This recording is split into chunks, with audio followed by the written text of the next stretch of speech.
In this Shadow of the Erdtree video, I'm going to be showing you my Dragon Priestess build. This is a build that focuses on using Dragon Cult Incantations, and this is a build that was voted on by our community with over 109,000 votes. So without further ado, let's get into how this build works. So this is a build that uses one new Dragon Cult Incantation, which is Knight's Lightning Spear, and this incantation is absolutely deadly. It's arguably one of the best incantations in the game.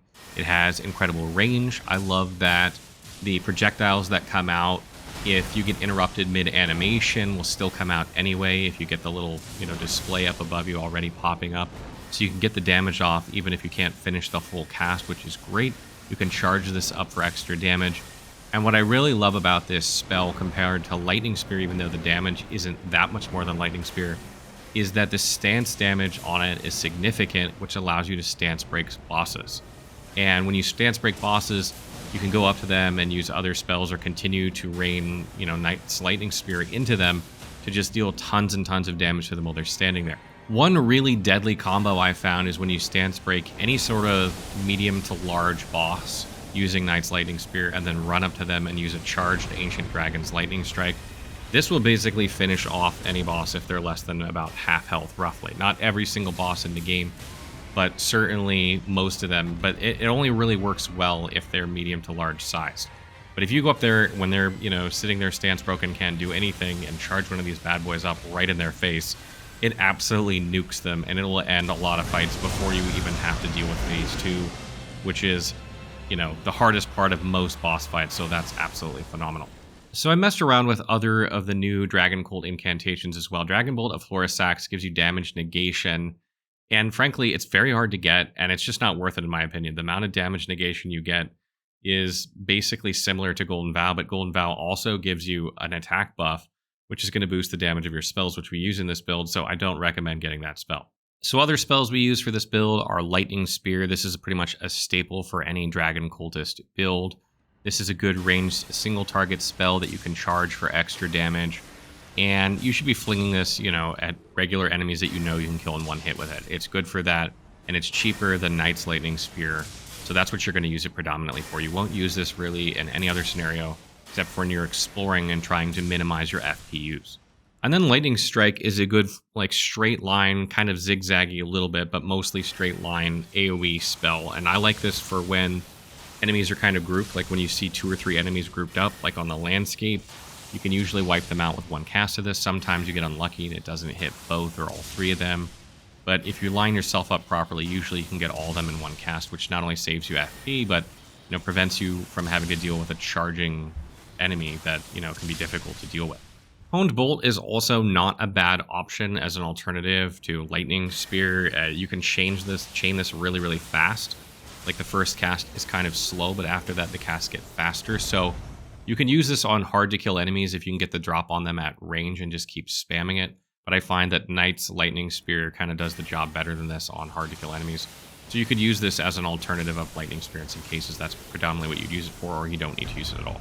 And then Ancient Dragon's Lightning Strike is a fantastic spell for larger AoEs if you have a lot of enemies, if you can get a charged cast of this off. Or if you're fighting a medium to large enemy, like I mentioned earlier, this is absolutely devastating of them. So you definitely want to slot this and use this when you stagger bosses, particularly larger ones, or when you can get a good AoE.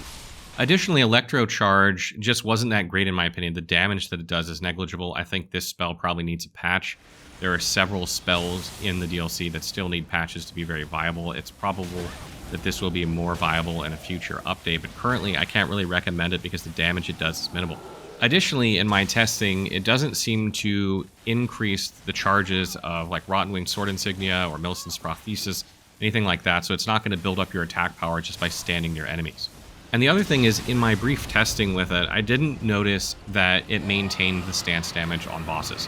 When you attack bosses, you build up stance damage on them, and as you stop attacking them, that stance bar that you're filling up kind of slowly depletes.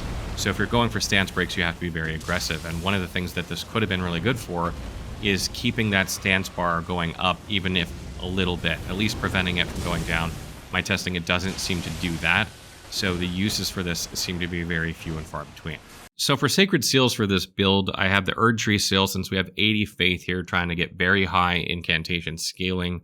So you'll want that one when casting your spells. And we're using the Gravelstone Seal in the offhand, which buffs your Dragon Cult Incantation damage by even more. So that's good to keep in your offhand. Now, if you're in New Game Plus or someone dropped you an extra Gravelstone Seal, using 2 of these is actually slightly better than using Erdtree Seal if you upgrade one and just hold the other one in your offhand unupgraded. Slightly better than the Erdtree Seal and Gravelstone Seal, but if you don't have 2, this is the setup that you're going to go with. Armor-wise, we're not using any armor, and that's because we're using a new reusable item called the Priestess Heart. This works very similarly to the Rock Heart if you saw our Dragon God video. What this does is this transforms you into a Dragon Priestess. It will give you a flat amount of damage negation. It's 7% across the board, which isn't very much. And it will also give you some resistances. You'll notice your resistances go up, so you'll have more resistance when using this. It's also very, very light, so you're going to be light rolling with this build, which is good for dodging. But you're going to have very, very limited protection, and you're not going to have very much poise. You actually have 0 poise with this build. So you're going to get interrupted easily if you are attacked during your animations, and that's another good reason why Knight's Lightning Spear is so good, because again, if you get halfway through that animation, the additional spears are still going to go off anyway, which really helps in a lot of cases with this build. So once you're transformed, you can use this item again to give you a plus 20% damage boost to Dragon Cult Incantations for 60 seconds, and this costs you no FP, which is the great thing about it. So as you're going around on the landscape, instead of having to buff with Golden Vow all the time and draining your FP doing that, you can just pop this every so often when you have a free minute to just really boost the damage of those spells. Alternatively, you could use the Death Knight armor set. This armor set will give you plus 2% to Dragon Cult Incantations and Dragon Cult skills for each piece worn. This is a total of 8% if you wear the full set. And there are a couple issues with this. First of all, you're going to get less damage than if you go the Priestess Heart route by 12%. And this is a very aggressive build. You'll notice in my boss fights, I'm trying to kill bosses quickly. I'm not so worried about getting hit as much. I'm trying to get that stance break and then go for the kill. I'm not really worried about, my protection and stuff. And probably the best argument you can make for the Death Knight set is that it's going to give you armor protection. So you're not going to die as easily. And if you're just learning the DLC and you're first playing, this might be a better option for you. But if you're kind of played a good ways through the DLC and you're looking through another playthrough, or you're halfway through and you want to change your build, I think Dragon or the Priestess Heart is a better way to go. And another issue with the Death Knight set that I find is that because you don't have 51 poise when wearing the whole set, you have to swap out probably one of the pieces or use a talisman slot to use the Bullgoat's talisman to get over that 51 poise. It makes sense to do it if you're going to wear the armor. That way you're only going to get like 6% increase to damage versus the 8%, so that's even less. So talismans I have for this build, I have Flock's Canvas Talisman to increase our incantation damage. This will apply to any incantation you're doing that deals damage. So all of the ones that are offensive for us will gain this boost. We have Godfrey Icon to increase our charged spell damage, basically. And in this case, we have Lightning Spear, Knight's Lightning Spear, and Ancient Dragon's Lightning Strike. Those 3 spells will benefit from this, and any other spell you decide to add to this that's chargeable will benefit from that, so you're going to get even more damage out of that. I also have Lightning Scorpion Charm here to further boost our lightning damage. All of these spells I'm using deal lightning damage, so you're going to get a good extra boost to lightning damage there. You will take increased damage. You don't have a lot of protection as it is, so make sure you get your Scadutree fragments and upgrade as much as you can to help increase your protection. And you might want to use something like the Dragon Crest Great Shield Talisman to further boost your physical protection when you're going around the landscape. It's one that I normally use sometimes. I also have in my 4th slot Crusade Insignia to give me even more damage when I kill enemies, so as I'm moving through the landscape, I'm like just getting even more damage each time I kill an enemy, which is really nice, because I don't tend to get hit a lot when I'm moving through groups of enemies. But during a boss fight, Crusade Insignia not that great, so you might want something like Dragon Crest Great Shield Talisman, or you might even use something like Ritual Sword Talisman to boost your damage higher when you're at full health, or maybe even Two-Headed Turtle Talisman for stamina recovery. That can be really good as well, since you do go through a lot of stamina with this. And I do want to mention as well that all the footage you see in this build is at +7 Scadutree fragment upgrades. It's only +7, even the Bale fight, even the Mater Mother of Fingers boss fight, all of those are +7 Scadutree fragment upgrades. So if you're thinking, oh, well, he just cranked his Scadutree fragments up to 20, and that's why he looks like he's doing so much damage, that's just not the case. This build will do even more damage than what I'm showing here if you are at the level of Skadu Tree Fragments that's recommended for these bosses. So it'll actually look more badass than what you're seeing on the screen. I just don't like showing builds that way. I'm not trying to get the biggest possible numbers on the screen that I can. I wanted to show a realistic fight from most players. So you might actually get better performance than this, depending on what your Skadu Tree Fragment upgrade is, and I would bet most players will.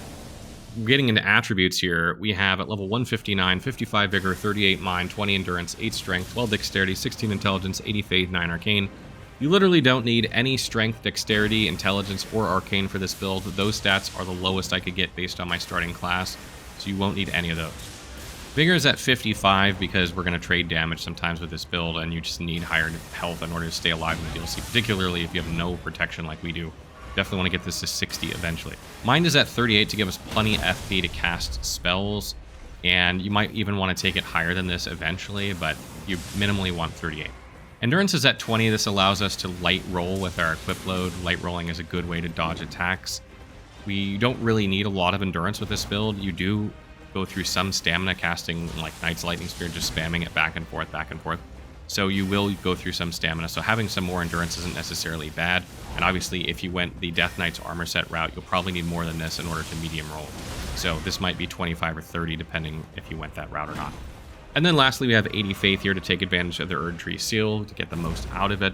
You'll eventually want to take this up to 99 just to get the most damage out of this build that you can, because that's really the way to increase damage here.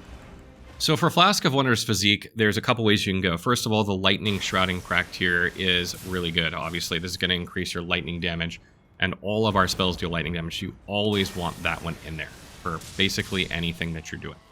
Other than that, there are a couple ways you can go. You can go Stamina Recovery. You do use a lot of stamina. We don't have a ton of endurance with this build. You can go Opaline Hardtear for more protection, because we don't have a lot of protection with this build. That's also good. Or you can go the Stone Barb Cracked here for stance damage, to try and stance break bosses faster with Knight's Lightning Spear. That is also not a bad way to go, because if you can stance break bosses and then go up with Ancient Dragon's Lightning Strike and melt them, you're not really getting hit. So that's also a viable strategy. And when it comes to Great Runes for this build, I think Radahn's is the best bet. It's going to give you FP, stamina, health. That's really good. Morgoth's is also not bad for just more health in general, because you are, like, basically have no protection, and getting an extra big chunk of health can really help keep you alive. And one other thing I wanted to mention is that this build can have difficulty the way I'm set up when enemies get point blank. So you can either do two things, in my opinion. You can either punch them. Sometimes in a pinch, you can just punch them to death really quickly. That works. Or you can slot something like the Coated Sword and use that for when enemies get into melee range and just switch to it really quickly. This weapon uses Faith and scales predominantly off Faith. It does holy damage instead of lightning. So we're not optimized for most damage out of it. But because you don't need any investment in these other stats, it's not a bad backup weapon to use for when you need to melee enemies really quickly. So that wraps up our Dragon Priestess build. I hope you guys enjoyed this one. This is the one you voted on. I am going to be doing more builds, obviously, moving forward. I'm really looking forward to doing a bow build, so you might see that next. And if there are other builds you want to see, please leave them in the comments below. And as always, if you have other tips or questions, leave them there as well, and I will try and get to them as soon as I can.